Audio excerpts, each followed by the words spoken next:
twese twaravutse ariko ntago ariko twavutse mu muryango ufite imitungo, siko twavutse ahantu hafite ibintu dukenera buri munsi, siko twavutse ahantu twifuza ibyo dukenera tukabibona, ariko ubuzima tubamo buri munsi sintekereza neza ko ariko buzahora iteka. Turwana urugamba kugira ngo duhindure, kuko isi niko imeze ihora yikaraga. Yego nibyo kuba dukenye ndabyumva, nta mafaranga mfite iyo kuba yankemurira ibibazo byose nifuza kuba nakemura. Yego nta butunzi mfite nimve ko ndi umuntu w'igihangange, numve ko ndenze. Kwitwa intwari ntabwo ari kwizina gusa, ahubwo witwa intwari bitewe n'ibyo wakoze. Twese turebye amateka y'aho twavuye, ntekereza uko isi yari imeze, ntekereza neza ko n'ubuzima bushobora guhinduka one day. Cyambere no kwigirira icyizere, ukamenya ngo nshaka kuba intego nziza iba muri wowe, byose bihanirwa bitewe ko wabirwaniriye. Ntabwo bizakwizanya na nshuti yanjye unabitekereje gutyo wawe wibeshye. Inshuti yanjye, koresha imbaraga zawe uvunike, ariko umunsi umwe bose bazatungurwa no kubona za mvune zawe uri kuzibyazamo ibintu byiza cyane. Ari we mushoramari mu gihugu, ari we muntu urenze ufite amafaranga menshi, bose uzatungurwa na bose bakwibazeho. Aho uciye hose mu modoka ya Mercedes Benz ni wa muntu wahoze akenye. Nshuti yanjye, mu buzima bwacu ntabwo tuzi kureba hazaza hacu, igeno ryacu riba ryanditswe, aho tuzaba haba handitswe, ariko usibye ko tutabasha kuhasobanukira. Ntekereza ko tubasha kuhasobanukirwa twakwirara cyane.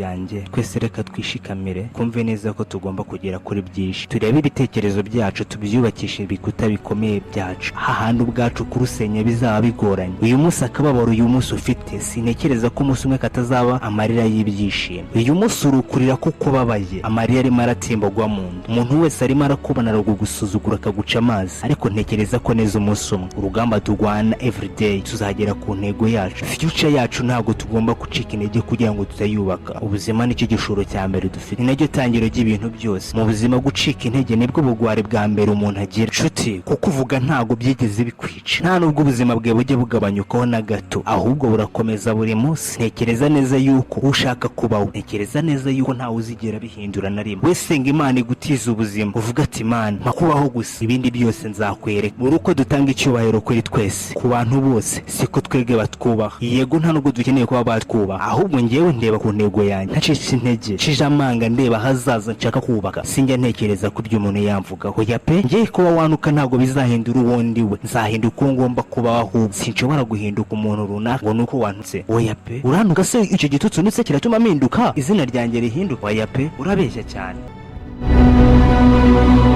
Nshuti yanjye, senga Imana kubura ukurya ku munsi, nge nshobora kuba ntanaburaye, ibyo birumvikana. Shima Imana kuba uwambara neza ukaberwa, nuko ufite amafaranga urakize. Yewe ngira ukumbona kuko nambaye nabi imbere yawe ntacyo mvuze.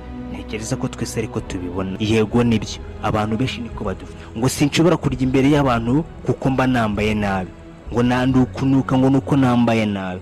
Nshuti yanjye, ntutekereza neza ko umunsi umwe nanjye nzambara neza.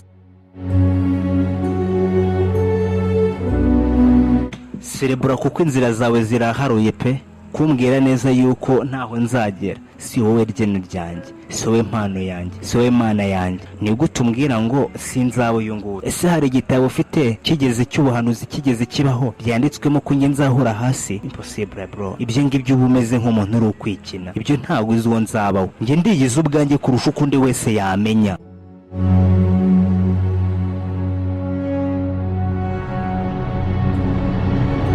Nshuti, iyo ndeba ntambuka mu muhanda umbona igice, ntabwo uzi ngo murenge mbitse bingana gute. Ese uzi amayira naciyemo yaragoye, usuza akababaro naciyemo kari kanemereye, agahinda kanjye se hari ubwo kazi mu buzima. Nshuti, ntugatekereze gutyo ngo ntaho nagera, ngo nuko nambaye nabi nsa nabi. Yego nibyo, wambaye neza uraberewe.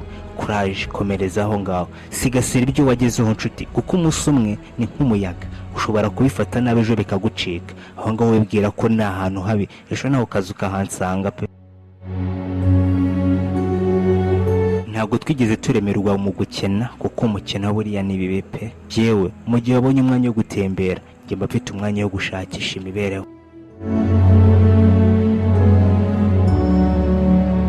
reka mbibwire akantu nshuti, nimba uzi ko utekereza gutyo, buriya umuntu iyo avuye iwabo akajya mu yindi ntara mu buzima bagiye gushaka imibereho, ntukajya utekereza neza ko yabaye ikirara ngo nta kintu azazana. buri ruhande rwose umuhungu ni umujura waye, aho ari kuba utahari uzi icyo akora, ibyajya urabizi, utekereza abo bipe wakitegerejeho ubwawe aho gutekereza ku wundi muntu, aho kugira ngo wayibaze ku wundi muntu.